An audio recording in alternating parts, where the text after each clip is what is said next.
Boom. Okay. Ruben Saldaña, how are you, sir? I'm doing good, and yourself?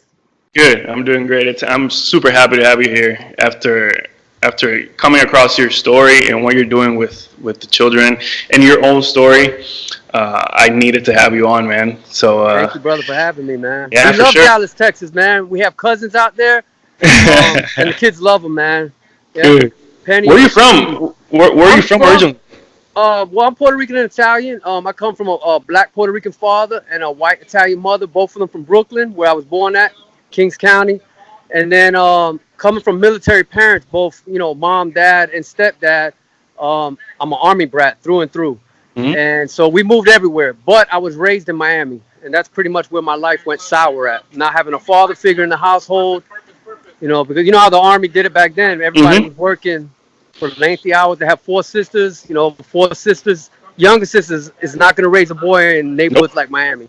No. So Yeah. streets became daddy, Eesh. unfortunately. It Yeah. happens. It happens. I know a lot of folks back home. Actually, I'm from Puerto Rico. I'm from the island. Nice. This is the only time I've been out the island after a hurricane, and I live in Dallas now. So Wow, your yeah. English is good, man. Really Hey, good, thanks, man. man. We try. We try. Yeah. Just I so we wish can my blend in. Spanish was as good as your English. It just takes some practice. You'll be all Yeah, I right, know. man. Don't worry about it. So just take me from the first day. Take me from your childhood and then eventually to Miami. If you can talk about it? Yeah, I could talk about it. Everything's transparent. I just gave you the background on my childhood. Born in Brooklyn, lived in many places because of the military, raised in Miami, found myself in the gang life. I really didn't even join a gang by choice. I literally got jumped in my street, and they said, "Now you're one of us." So, I think 12 years old, possibly 13 at that time. 12 years And old. yeah, and then so I gave 10 years of my life, love and loyalty to a street gang, which, about time you stay loyal to a lifestyle like that, you've ruined your life so much Hmm. that when that great awakening comes, you have the record. I found myself in adult prisons at 16 years old. I ended up doing 19 years in prison behind the gang lifestyle. And it was at that time, it was when I was 23. I think I was released at 38 years old. But when I was 23 years old is when I decided that, my God, man, I've wasted my whole life being loyal to something that's not loyal to me. It's kind of like a marriage, and in most cases, not all cases, it's the woman very loyal to the husband, and then the husband cheats once, twice, three, four, 5 times, and then they finally leave, and they're like, my God, I wasted all this time with this. And that's how I felt about the gang life. I stayed loyal. I never ran on nobody, never snitched on anybody. I kept a fictitious lifestyle very serious, and that's what it is. It's fictitious. It is because the streets definitely don't love you back. No, absolutely not. I've Absolutely not. lost. Back home. I've lost a bunch of people that I knew, not necessarily friends, but people that you knew that maybe you studied with them and whatnot, and then you don't see them anymore. Because there's not father figures. But the thing is, when you have criminal elements inside the gang, that's when everything goes wrong. If you look at the history of some of the greatest gangs in the United States of America, and even in the prisons in Puerto Rico, a lot of them weren't based upon criminal activity. They were Nope. actually kids just binding together, doing what they could do. Sometimes they had to survive against each other over streets that they don't even own, or colors that Hmm. they didn't even invent, Hmm. or over concepts that have been in existence for thousands of years, right? That they think that they're their own and unique to their own. But Hmm. then they get swayed by leaders who get in position, who take them this way and that way, and then next thing you know, everybody's loyal to the criminal element more than to the brother or sisterhood. So gangs are going to exist as long as you have broken homes. So with us now, it's like join a team, not a gang, right? So this is what I do Exactly. for the kids now. My wife and I, we have that same brotherhood, have that same sisterhood, except we're 100% against the criminal element, and that Yeah. changes everything. That's true, 100%. Because when I came across one of your posts, I shared it and I saw it and I was like, definitely, like, these kids. It takes a lot for people to help these kids, but if one of these kids does something dumb and they get in Wow. trouble, then it's super quick. They're super quick to judge them, and because they fit the narrative. You know what? We've had a lot of people, I know what post you're talking about, share that post. And the statement that you made was the most profound of all of the shares we've had. Not to down nobody's share. I love all the shares. I love all the people that support us, right? But your statement was help these kids now don't wait until they become a criminal, basically, and then you want to downgrade them. Man, that's a hell of a statement. But what about help lift them up before we do shame on them? Let's catch them beforehand, right? This is why I don't like working with adults. Most adults, they're gone, man. You know, it's hard to find them back to their way, right? They need God, Jesus, whatever, Allah, whatever element or name you want to give to the concept of the creator of the universe. They need that. But with the kids, all it takes is us in the flesh to be that example. That's it. Take time with them. That's all it takes, you know? True. So you came out of prison at 38? I came out at 38 or 39, yes, sir. Wow. Full grown man. 38 or 39. Yeah. And you went in at what? I went in when I was 16.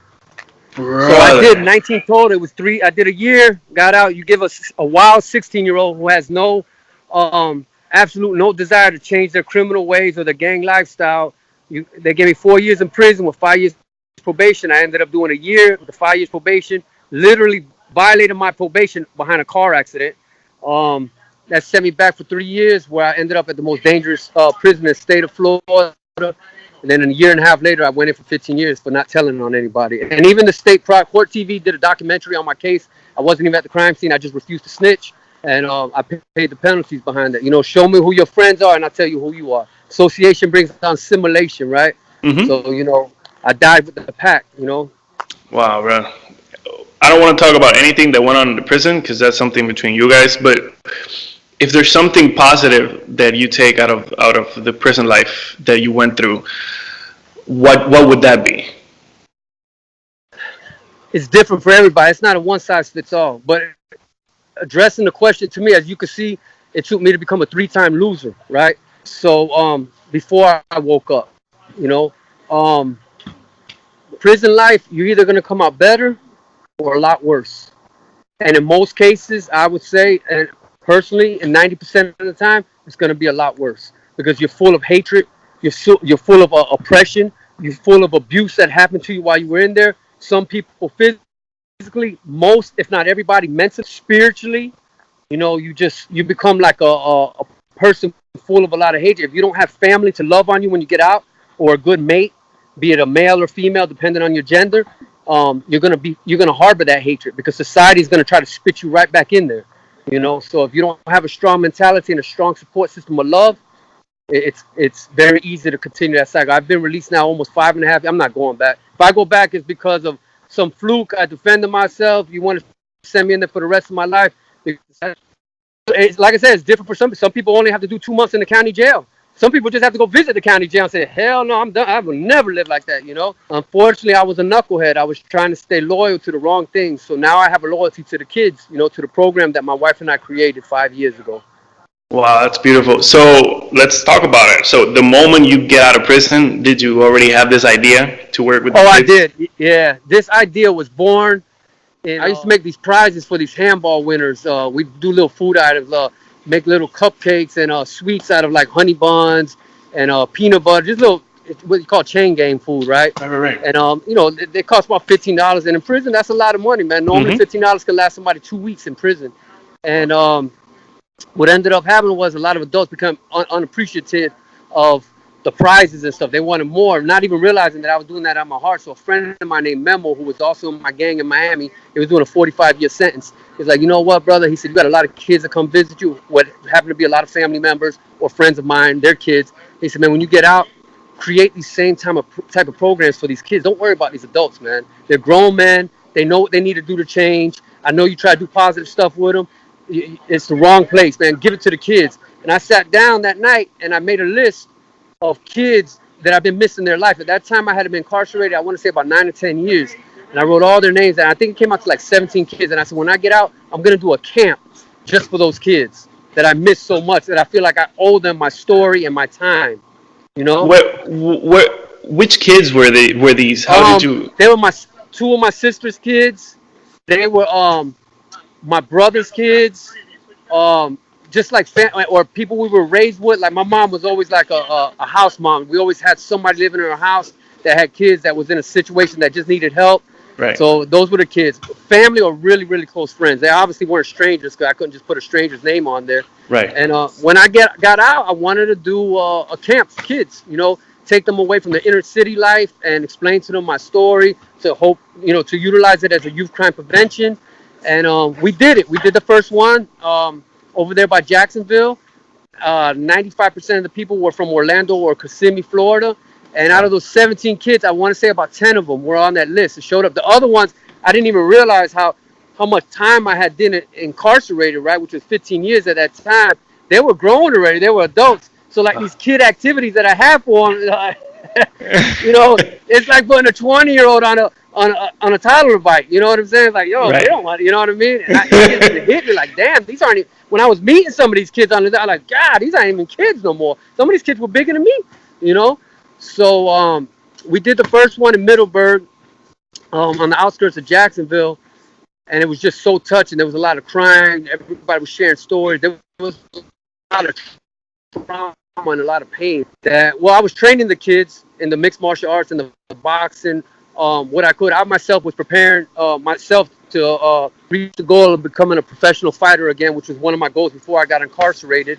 And I had just fought in New York, one of their champions out of there in Rochester, and that fight didn't go so well. But when I was training them, people were like, damn, that's a boot camp. You know what I'm saying? Then somebody said, and I can't remember to this day, somebody said, that's not boot camp, that's root camp. Because, my name's Ruben. Yeah. So they, it's a play on words, root camp. So we called it that. And it ended up standing for Camp Children Animal MMA Program. Because what we did was a lot of the mentors were diehard animal lovers. Like my wife, Victoria Loveland, Sally, her husband, Derek. Like the mentors, the older people that we had at the first camp. So we noticed that fostering love with animals, a lot of animals are rescued or they're in pain. And then when you take kids with trauma and put them in that atmosphere of loving and caring for others, even though they're animals, right, it just creates a great human being all around. I don't know how true the statistics are, but maybe you've heard of it, maybe you haven't. They say that somebody that's cruel to animals actually has, they say, I don't know, that the mentality is one of an insane person, of a psychopath, of an insane killer, a thing. I don't know how true that is. You know what I'm saying? But so I wanted to foster that love. So that's what we started doing, was mixed martial arts and all its elements: boxing, grappling, jiu-jitsu, Muay Thai, and incorporating it with animal care love and traveling these kids who normally wouldn't have an opportunity. So the first camp started with, I want to say, 18 people, and by the end of that year, we had over 100 participants. We were just doing it continuously. Wow. Till we ended up right here in my backyard. We bought a house and renting out a house in the most crime-infested street in Orlando, Florida. It's called OBT. It's known for crack, prostitution, and heroin. Right here, it intersects with Oak Ridge Road, which is the Spanish Harlem of Orlando. The AKA for it is Manteca City, which is Heroin City. And so you're dealing with those three elements, the gangs. But my wife lived in a good area, and I was like, listen, if I'm moving back to Orlando, because I had moved to Los Angeles, I said, if I'm moving back to Orlando, we're going to move to the roughest neighborhood and help the kids that really need the help. And she was like, oh, my God, we're really moving there? I said, yep, we're moving there.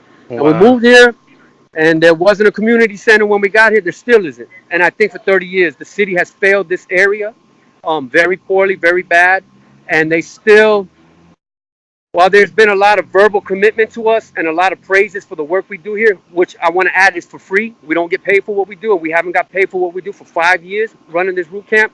But we wanted to do it how we do it now, which is 24/7, right? Because you can't cure 14 years of trauma in a kid with a 6-month program. It has to be a 24-hour cycle, right? The family network. So this is what we have. We have the house. It's open doors. We have the animals. Well, we do the animal care. We rescue kittens. We got the dogs. We got even, the reptiles, even the snakes and stuff like that. We got African tortoises, ferrets in the house, all kinds of things. So we got the animals. We built a homemade ring back here.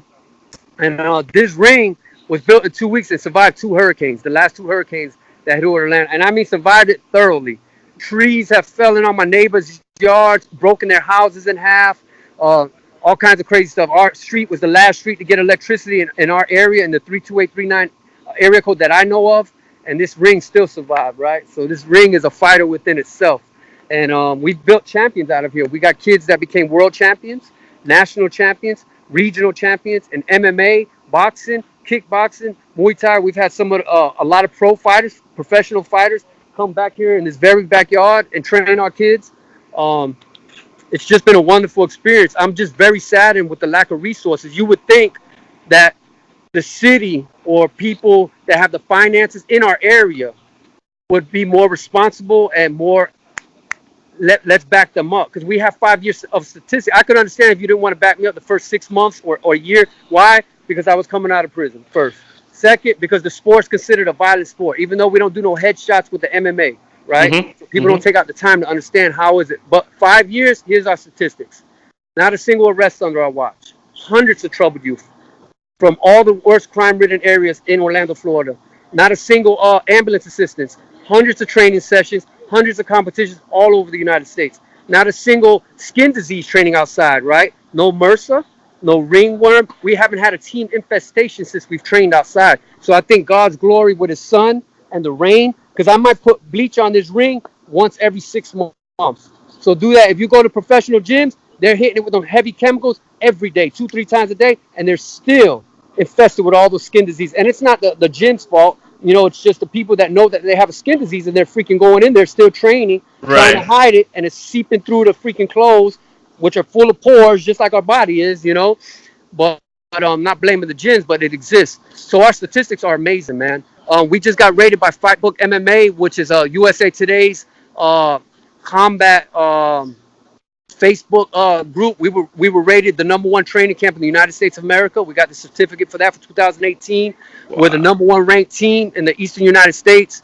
4 of our kids just made it to the national championships.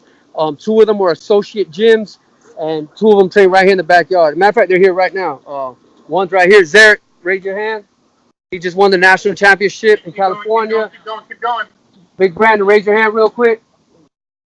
Hopefully he got hit by raising his hand while he's training right now. No. Yeah, but they just won the national championship, and this is our gym, man. We train outside. We don't even have what you call a regular gym, you know? Wow, brother, it's a beautiful thing, man. That it's like you did not wait for any type of assistance from the government or from the community, because it was never going to get there. It's all from the heart. It's all from the heart. And that's when it comes out correctly. How many kids do you have per training session usually? Usually per training session, we'll have anywhere from 10 to 25 kids. We train a total of about 50 kids, and our competition kids is about 15. And that's our statistic. Imagine if we had the resources, though, what we could do, right? With all the kids, because we go into the roughest areas, man. And that's not just here. When we travel to competition, let me give you an example. We went to California for the national competitions, which is in Ontario, California. Pretty. If there's anything bad going on there, I didn't see it, don't know about it, right? It doesn't have no major crime statistics. But we could have just, went there. No, what did we decide to do? We went to Compton to hang out over there, to see what we can establish with training kids over there. Last time we went to Imperial Courts in Watts, which is a major Crip-infested neighborhood, right? And they opened their doors to us, man, with heart. When we were in Compton, we were amongst some of the founders of the Pyru Bloods. We're talking older people. We're talking in their 60s and 70s. We're not talking kids, right? So this is what we want to do. We believe that the poison can become the cure in all cases, So they're called credible messengers, those who have the credibility to bring the message to the kids who look up to the lifestyles that we live. Unfortunately, it's a sad cycle. And I know most people are like, I never feel comfortable when my kids are a convicted felon. What they fail to realize is convicted felon could be anybody. I was in the prison system for 19 years. Everything was in there. Police officers, judges, your neighbor, your father, your mother, your daughter. Everything you could think of is in there. People forget that. And a lot of people hate prisoners until it happens in their household. And it's happening a lot. And this is why a lot of politicians are becoming lenient on the laws now, because it's hit their household. Just took some time. True. Right? But it hit their household. Now all these laws are changing. Right? So it could be anybody, man. It could be anybody. So even you got, and what's worse about it, and I don't even know if it's appropriate to talk on your on your interview like this, but if you erase it, and I was baptized, so I want to make that clear. But some of the worst people that I deal with are those who call themselves Christians, and that's sad. Agreed. And I was recently baptized. You know what I'm saying? So it's not a knock against the religion. It's just the whole. I don't know how they read this book that's full of forgiveness, that's full of turn the other cheek, and written by 2/3 of the New Testament, written by Paul, the Christian murderer. But yet they're the first ones to judge. They're the first ones to close the door. That's been my case. The majority of people that have closed the doors in our face have been those who profess to be Christians, and that's sad. And it's not just Christianity that holds that, you know, but I'm just saying, it's just sad. It's a big disappointment to a lot of us that claim to be the body of Christ. Yeah, it is. I don't want to get too deep into the subject, but I know what you're talking about. But if you go back to the time of Jesus, the false prophets, like all the Jewish leaders and all that, they were the ones that held the power, and it was not a more than a religious position. It was more of a social status, right? Like all the pastors that you see now, right? Exactly. You know what I mean? Exactly. So it's the same thing. So you can't. Right. Yeah, you can't expect anything better from those people because they're all false prophets. Like there's you'll find the good ones, but not way less. No, I agree 100%, brother. And you know, we've transcended all the racial lines. Like if you look right here behind me, you're gonna see Haitian, you're gonna see African American, you're gonna see Greek, you're gonna see Puerto Rican. We deal majority with Puerto Ricans because we're in, like I said, the Spanish Harlem. But there's a lot of Haitians in this neighborhood too. Oh, and we got a white kid right there. We rarely have whites in this neighborhood, but when they come here, they're treated with open arms too. They're not treated any different, you know. For sure. So it is what it is. Which is how it should be. It's how it should be. Because back home, where I was raised, there was this small boxing gym, and next to it was like a karate dojo, and everybody would trade talents. Like some guys would train boxing sometimes, and it was like $5 a month or something. It was just to help out the community. And I really like this kind of story touches my heart because I do remember seeing a lot of kids that were in trouble, and then they got into these gyms and they did better. They started fighting. Man. Yeah, 100%. Because then it's real. Fighting wakes up something in your brain and in your heart that if you don't fight, or at least you don't train or spar, you don't understand. Absolutely, man. And people don't get it. Man, it's like, you know, I released a secret of mine on Facebook, I think 2 weeks ago. And I said, this might catch people as a surprise. I don't like fighting.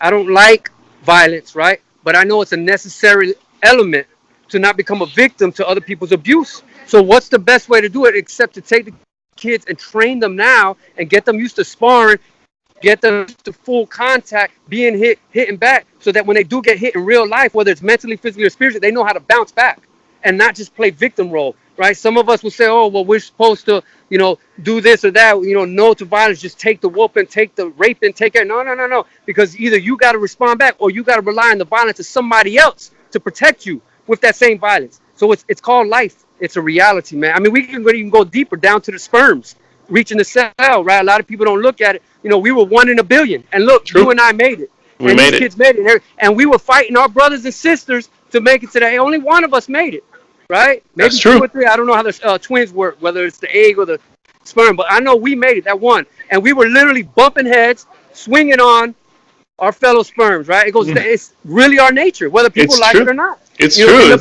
The birth isn't peaceful. Right, it's violent, you know. It hurts. Yeah. Violence to wake up in the morning. I know I catch hell. I need my café con leche to wake up in the mornings, right? You know what I'm saying? I don't want. That's a fight to wake up, right? But it really does transcend all lines, man. It does, man. It's a warrior's right, man. From boys to men, from girls to women. You know, it is true through and through. But I don't want you to name any names, you know, because they're kids. But of all the kids that you've helped, can you share some of the stories and the backgrounds, like the ones that touch your heart the most? Right on. I think the one that touched my heart the most is when we first started doing this. There was a real small, real tiny Puerto Rican kid, and he asked me, could I take them to the McDonald's up the street? And I said, yeah. All right. I told him, listen, I don't have money I could buy maybe all of y'all a $1 hamburger or something.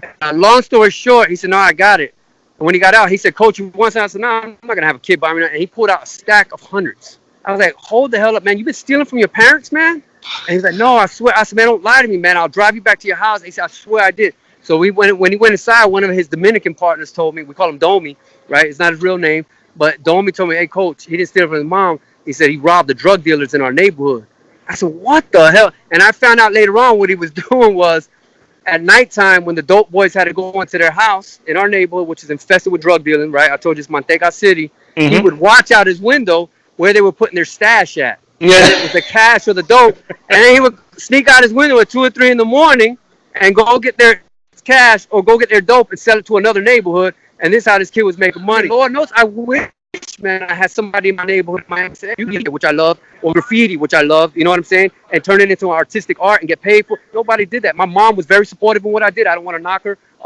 But she didn't have the time to be there physically. She had the money to back me up, but you give me $200-300 and say, hey, go get DJ equipment or something. And I got a bunch of wild friends that are broke.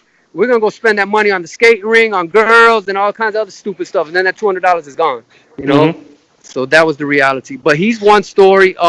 We got a lot of success stories, man. We got our first kickboxing girl. She's in the Marines now. She's in boot camp right now. What else? We got some that are college educated. We got this 14-year-old right here, got over 60 fights already.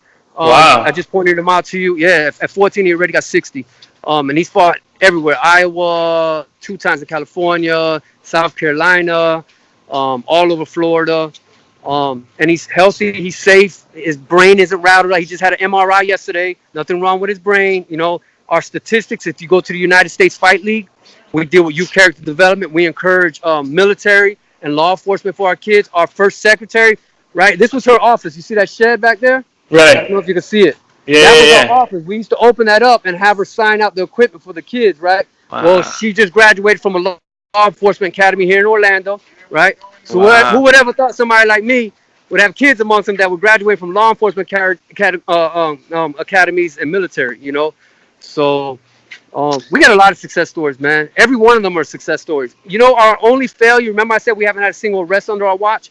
And I always have to add under our watch, because as soon as the parents leave it up to the kids to stay away from us, that's when they start getting arrested. That's when they go back down to the foolishness, and that's when the parents are like, hey, man, we wish we would have kept them in the program, or wish, you know, and it's never too late. The parents have to understand it's never, and we're not the only program out there. We're the only program in the United States that trains kids for free outside, and they compete at the highest levels. But there's numerous programs. It's just when parents don't make, you got to make your kids do right, man. You can't expect kids to do right. It's hard enough for us as adults to do right without being made to do the right thing, you know? Mm-hmm. And it falls a lot on that. It falls a lot. Unfortunately, I know a lot of parents don't want to hear it because they don't like to see their babies locked up. They definitely don't want to see their babies hurt. But they're the main ones to fault because they give too much leniency to their kids. That it happened to me. Go ahead, just be back before the lights are out, but you don't know what the hell I'm doing when the lights are on. Mm-hmm. You know? So. Yeah, I'd rather have my kid with a black eye than in jail. Yeah, right on. Exactly. Yeah, I agree. My kid he's only 3 years old still, but eventually he'll start some sort of combat training without a doubt. Right. Wow, brother. I want to ask you so many questions. I don't know if we have the time, but where did you get the equipment for first? They're all donated, man. Like if you see these bags right here that are hung up, the Everlast bags, they're from it's called Thunder Fight Night MMA and Gym. It's a gym in Seminole County. They deal a lot with law enforcement as well. Teresa and her husband. A lot of the gloves have been donated by various rival promotions, mind you. Promotions that, you know, are competing with each other for the fighters and stuff like that. Florida's a lot real good. The past 2 years before that, it was almost like damn gangs fighting each other, the promotions in the gyms. We transcend all the gym rivalry. We don't get involved with that, you know, this gym versus that gym. All the gyms have shown us love. The ones that we've gotten close with, I mean, all the way from American Top Team Orlando, American Top Team Rockledge, which I think it's called Florida Combat Academy right now. He's always showing us love out there.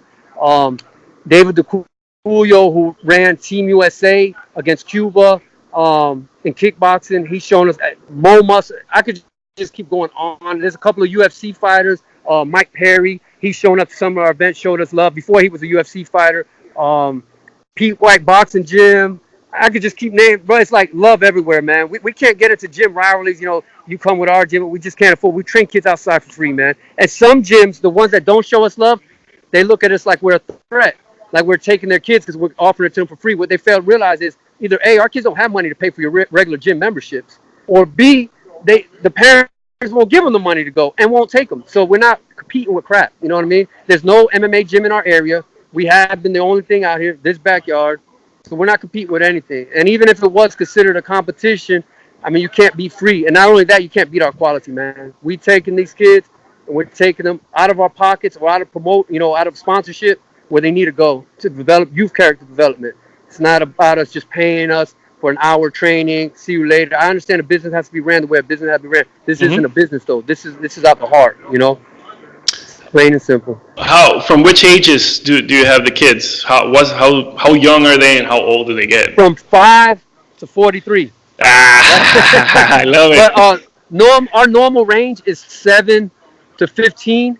What happens under 5 is we end up becoming babysitters, even for some of the 8 and 9-year-olds. And I have to tell the parents, listen, if they're not here for this, I need your A to either be here and supervise them, or B, take them out the program, because I can't afford to babysit kids. Well, I got kids that are going to step into a ring or a cage, which could be dangerous if they don't know how to defend themselves correctly. So I got to focus on those that are serious. There's a time and a space for the ones that aren't serious, but most of the time we don't have time for them. And then when they start turning about 16 or 17, we start losing them, which is so sad, because they get their first job, they get a girlfriend or a boyfriend, and they feel like they've grown out of it. They've already gotten, because we put the kids in so young to competition, they already got 12, 13 competitions under their belt. And they feel like, they made it. They're Muhammad Ali now. They're Cotto. They're they're Mayweather. So they feel like they've been there, done that, right? And they haven't even touched the iceberg of it, though. No, not even the bottom part. Right. Wow, man. Wow. I look at this, and because for the people that are gonna listen to this, like, they can't see it, but I'm gonna have the video out too, and. Okay. The people that can't see it, like, Ruben has a whole gym in his backyard with bags and like heavy bags that hang and heavy bags that are from the floor up, and gloves and a full ring that he made himself. Right. Take me through that. How did you make that ring? How did that come about? I wanted to put, matter of fact, I have him right back there behind the shed. 4 poles. We had something back here. You see where these tires are at? Right. That we work out in. We had mattresses out here from inside our house, so we called it the ghetto bounce house. So we had like 5 or 6 mattresses, and the kids after training would go over there and bounce all over and wrestle and stuff. I said, you know what, man? We're gonna put 4 poles around and tie a rope similar to this one right here, and just have a ghetto bounce house / ring. And my stepfather from the military came over, and he was like, let me build this, and he ended up building this in 2 weeks.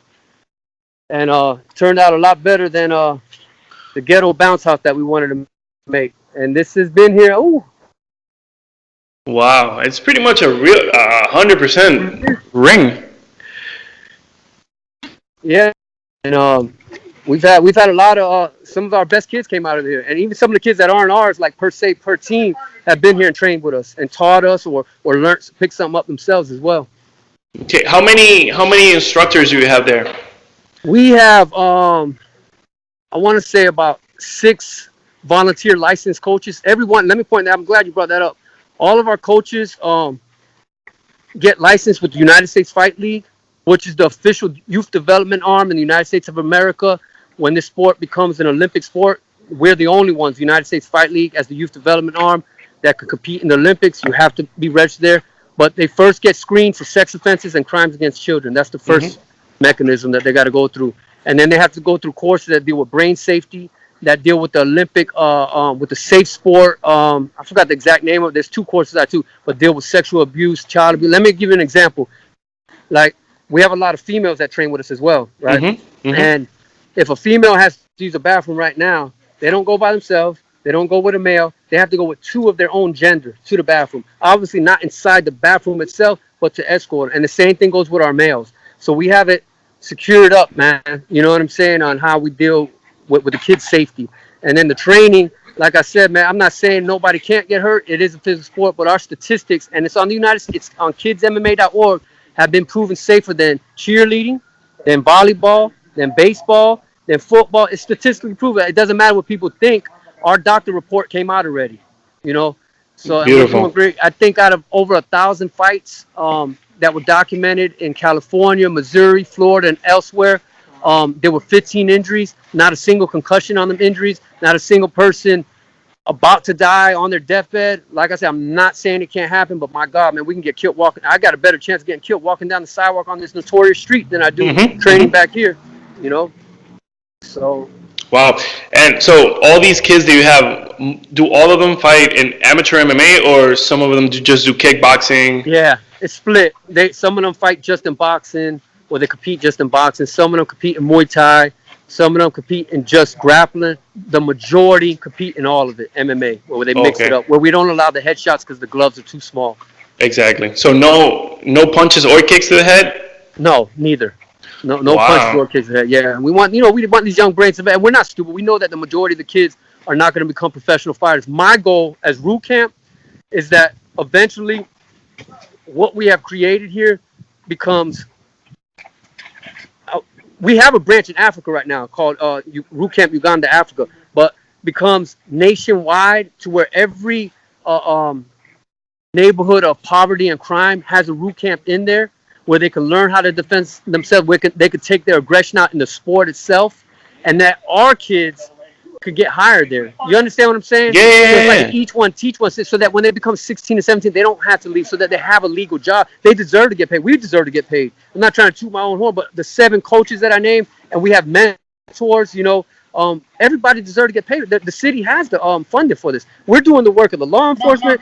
We're doing the work of coaches. We're doing the work of parents. We're doing the work of mentors. All that for free, and some. You know what I mean? And we're going to continue to do it, whether we have the resource or not. We're just saying, if we had resources, just imagine the impact we'll have, man. Just imagine. Yeah, man. Take me to the way that we got in touch is because you posted something on social media about a competition that your kids are going to have, right? Correct. Okay, so we went out to California, I want to say 2 weeks ago, and this was in June. Late June 22nd, I want to say, or the 23rd, and it was the national competition for the United States Fight League. And whoever won that national competition qualified for the first ever world championship of youth MMA in Rome, Italy, under IMAF, which is the global governing body for mixed martial arts. The UFC sponsors them and backs them up. Adidas sponsors a lot of their events there in Italy. So this is big, man. I mean, this is the first ever tournament done like this for youth MMA. The only problem was it came right on the heels of the national championship, which we had to raise $4,000 even to get out there to California. So to get to Rome, the tickets, we got 3 kids that need to get out there. The tickets alone are $1,500 just to get out there. So it's, we're basically begging anybody, family, friend, to make this happen for these kids. We didn't do this for 5 years to quit now. And then they're going not to represent Root Camp, not to represent Orlando, not to represent nothing but Team USA, Youth MMA Team USA. So you would think, as mighty and as great as our country is, and as prideful as people take of it, why not back these kids up? Because there's 50 to 80 other countries that are involved in IMAF. A lot of them pay for their kids. A lot of those countries, they get them over there. They back them up. I believe we, as the USA, with the great funds that everybody's always bragging about and claiming about the wealth and stuff, we should back our kids up too. Why not? Why do the poor countries get to back their kids up and we don't? I understand our living conditions are a lot better. We should be grateful for that. I am grateful. But I'm so grateful that I believe we deserve to be backed up just like the other countries do as well. I agree 100%. Because the kids are what matters. Right. In society, adults are adults. Their life is already made. And whatever they do, they keep doing it, and they eventually get old and die. Right. But these kids don't have a path yet. Right. And maybe they're stepping on the wrong path. Right. Too. That happens. So we just need to keep these kids away from all that stupid stuff. And what you're doing is amazing. And I cannot, for the life of me, understand how you don't get a little bit more help. Right. God willing, it's coming, man. Things like you're doing. This is why I always jump on an opportunity to give an interview. I mean, we've been on a lot of major, we've been on Telemundo, we've been on Univision, we've been on every major local news station. They've shown us love. We've been on the major newspapers here. We've been in several documentaries that have made it #1s all over the world. And it's great. And it's just I'm hoping one day, God willing, man, it hits the right ears, hits the right heart. Somebody who has money, who's able to come help us get these resources. You don't think we would love to have a regular facility? If it rains, what do you think we do? We can't do anything. We can't do anything, and it rains a lot in Florida. It does. We'd love to be able to pay us, and we would love to be unique, and that's not having facility. No, we want a 24/7 facility. They do it in New York, and it's a beautiful thing, man, what the credible messengers do out there. The Department of Probation backs them up, so then you got those who used to be there and done that, in unity with the Department of Probation. That creates a beautiful thing, man, because you're working the kids for both angles. And then the parents get involved. Now you have a true wraparound service. You know, you have the parent, you have your social worker, and you have your street credible messenger who no longer wants to do crimes because they got too many kids looking up to them now and watching their example. It's a perfect system, man. Perfect system. So we want that here in Orlando, Florida.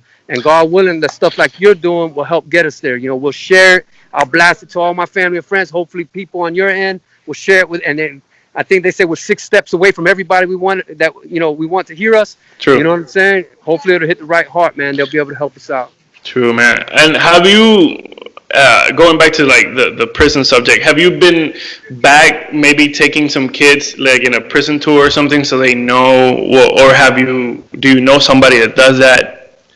At this time, being released 5 years clean, I believe I can go back into the prison system.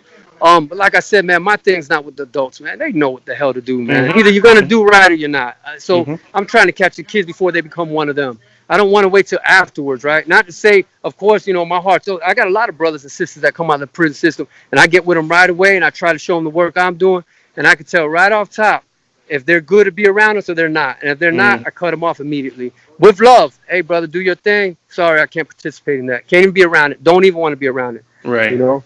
So. Yeah, it's a sad thing. It's a sad thing. There's so many. I'm going to focus on the kids, man. You know? For sure. For sure. Yeah, man. I'm so happy that there's someone like you out there. And there's a lot of gyms out there too, like you said. But you're very unique because your story is unique and what you're doing is unique, man. Hey, let's let the people know the dates of this upcoming event and how much money you need to raise and all that good stuff. We're trying to get 3 kids out there, 3 athletes, a girl, our heavyweight boy, and our 14-year-old boy I just showed you right there. 3 of our athletes are committed to try to go out there. We had a 4th one that made it, but his father's going to put him in the world championship for kickboxing instead. So we got 3 athletes. We have 3 parents and 1 coach, which is myself. 3 athletes, 3 mothers, and 1 coach, which is myself. Trying to make it to Rome, Italy from July 29th to August 5th. The actual fights are from August 2nd, I believe, to the 4th. It's the first world championship in Rome, Italy. We'll be representing Team USA for the first time in world history. With IMAF, I think there's 50 to 80 countries registered with them. I don't know how many youth they'll be sending out there, but I see there's a lot of youth registering for it. It's historical. It's a great motivator for the kids to become. I mean, these kids might become freaking lawyers, judges, military personnel, your politicians. Let's give them an example that how do we teach people to be loving and help, and we don't help them? That's crazy, man. You know, these kids work hard for that. I got these kids working out like freaking full-grown professional fighters in Thailand. We train outside.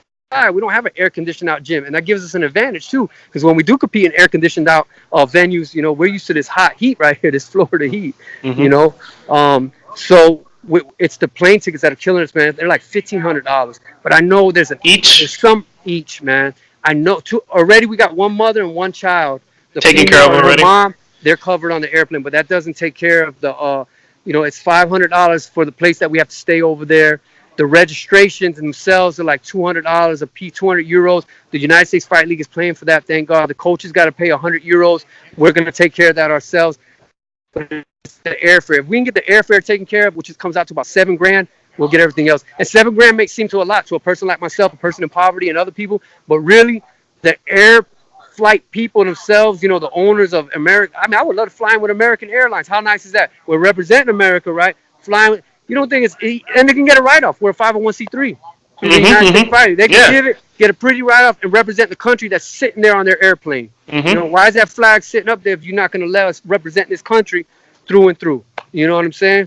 This is like the Olympics for the kids. It really is. It's like the Junior Olympics for the kids, for MMA. And I believe they deserve to get the help to get there, man. Yeah. So you need to cover 5 more tickets, which are $1,500 each. So that's like around there. Yeah, or there's people that know discounts, man. There's people that can get the discounts for $400, $300. There's plenty of people that work for them. People that get the discounts. They can get them legally, legitimately. You know. Right. So you guys need all this help before the 1st of August, correct? We have 2 more weeks to have this in, or we're out. Wow. So you're against the clock, brother. Yes, sir. And we already rate. We kind of like we utilized every. I mean, like I said, it took us $4,000 to get to California. That was 13 days over there. We drove there. We drove there and back. We had a lot of people with us. So, like, our personal resources are gone, man. You know, so we really need the help to get these kids out there. I feel like I failed the entire team, almost the country at this point, if we don't get these kids to Rome, Italy to represent us, man. Yeah, you know? Yeah, you'll get it done within 2 weeks, I'm sure. We'll spread the word without a doubt, man. We'll spread the word. I appreciate that, brother. Yeah, man. Anything else you wanna take us through? If anybody wants to get in contact, I guess you'll attach the links to this right here. Yeah, right? I will. You know, and then my email's rucamp@outlook.com. Rucamp, RUCAMP@outlook.com. Rucamp@outlook.com. If they want to send a message, if they can help, we have a GoFundMe on Facebook, and I can send it to you. I mean, people don't even realize, like, even $5, they might think, oh, I don't want to try them. Man, that helps, man. If we had 100 people put in $5, just do the math. You know what I mean? Yeah. So, you know, everything helps. Everything and anything helps, man. That's perfect. Okay, so the guys have 2 weeks to do this. Please, let's get our stuff together. If we have the opportunity, let's just help them out. There's so many beautiful things they can do, and Ruben has taken. Like, the moment you stepped out of prison, you dedicated yourself to this. Absolutely, right on. So it's something that it's something else. What Ruben is doing is something else. So, man, hey, thank you for being here, man. No, thank you, man. Hopefully, we'll have some of our kids on your future programs, man. Yeah, for sure. Yeah, for sure. They can all get in contact with me. I do this with love. All right. Thank you very much, brother. Yes, sir. Thank you so much. Right. Take care. Okay. You too.